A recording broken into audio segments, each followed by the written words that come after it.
માન્ય ટ્રસ્ટીશ્રી, આચાર્યશ્રી, શિક્ષકશ્રી તથા વિદ્યાર્થી મિત્રો તેમજ અત્રે ઉપસ્થિત દરેકને મારા પ્રણામ. મારી શાળા મોજ મસ્તી ને વણવણની વસ્તી, નજર પડે જ્યાં ત્યાં લાગે હર હંમેશ સસ્તી. મારી શાળા બોલતા જ ગર્વ અનુભવાય છે. સામાન્ય વ્યક્તિની દ્રષ્ટિએ શાળા એ ફક્ત એક શૈક્ષણિક સંસ્થા જ છે, પરંતુ મને પૂછો તો મારા માટે બાળકને જીવન ચરિત્રના પાઠ શીખવતી તેમજ બાળકની જિજ્ઞાસા વૃત્તિને સંતોષતું મંદિર છે. આથી જ શાળા એ મારા માટે શાળા જ નહીં પરંતુ વિદ્યાનું મંદિર છે. પશ્ચિમી સંસ્કૃતિમાં શાળાની શરૂઆત કિન્ડર ગાર્ટનથી થાય છે, પરંતુ આપણી સંસ્કૃતિમાં તેને બાળ મંદિર કહેવાય છે. બાળક જ્યારે પ્રથમ દિવસે શાળામાં પ્રવેશે છે ત્યારે તેને ફક્ત બે જ વસ્તુનું જ્ઞાન હોય છે. પહેલું તેનું ઘર અને બીજું તેના ઘરના સભ્યો. પહેલા દિવસે તે જ્યારે શાળામાં આવે ત્યારે તેને એક નવા જ વાતાવરણનો અનુભવ થાય છે. પહેલા દિવસે તે રડે છે, ગભરાય છે, પણ જેમ જેમ દિવસ જાય છે તેમ તેમ શાળાનું વાતાવરણ તેમજ ત્યાંના શિક્ષકો તેને વિવેકી, નિપુણ તથા આત્મનિર્ભર બનાવે છે. શાળા એ ફક્ત અભ્યાસ માટેનું સ્થાન નથી, શાળા એ વિદ્યાર્થીનો સર્વાંગી વિકાસ કરે છે. વિદ્યાર્થીના જીવનમાં બે રંગ ખૂબ મહત્વના છે. પહેલો કાળો અને બીજો સફેદ. તમે કહેશો કે વળી કાળો અને સફેદ શાનો? કાળો રંગ બ્લેકબોર્ડનો અને સફેદ રંગ ચોકનો. વિદ્યાર્થીના જીવનમાં આ બે રંગ મળીને વિદ્યાર્થીના જીવનને રંગીન બનાવે છે. તેના મનમાં નવા વિચારોનું સિંચન કરે છે અને આથી જ આ બે રંગો એ વિદ્યાર્થીના જીવનમાં ખૂબ મહત્વના ગણાય છે.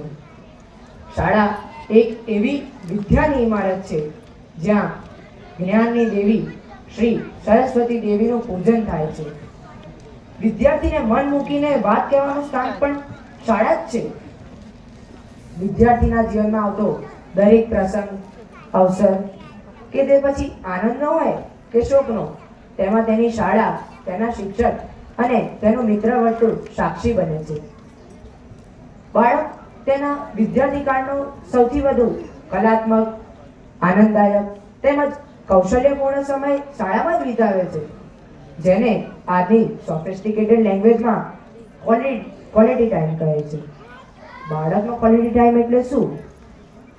શાળામાં યોજાતી હરીફાઈ, સ્પર્ધાઓ, કાર્યક્રમો તેમજ નાના મોટા ઉત્સવોમાં ભાગ ભજવવો, અને આમાં તેના સૌથી મોટા સાથી બને છે તેના શિક્ષક અને તેમનું મિત્ર વર્તુળ.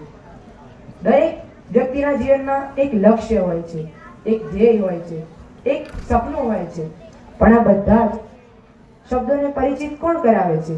તે છે એક શિક્ષક. શિક્ષક જ એક છે જે વિદ્યાર્થીને તેમાં રહેલી શક્તિઓથી પરિચિત કરાવે છે. શિક્ષક એટલે માસ્તર. માસ્તર એટલે માની જેટલું સ્તર. શિક્ષક આપણને આપણી માની જેમ આપણું સ્તર સમજાવે છે. જ્ઞાનનો ભંડાર છે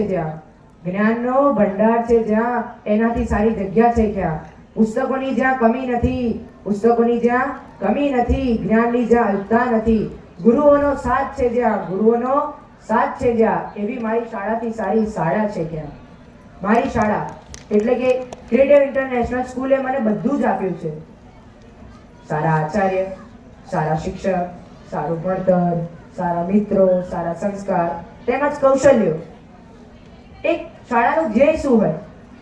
વિદ્યાર્થીનો સર્વાંગી વિકાસ કરવો અને તેના સપના પૂરા કરવા. ક્રિએટિવ ઇન્ટરનેશનલ સ્કૂલે આજ સુધીના મારા બધા જ સપના પૂરા કર્યા છે અને આથી જ મને મારી શાળા ઉપર ગર્વ છે. અસ્તુ.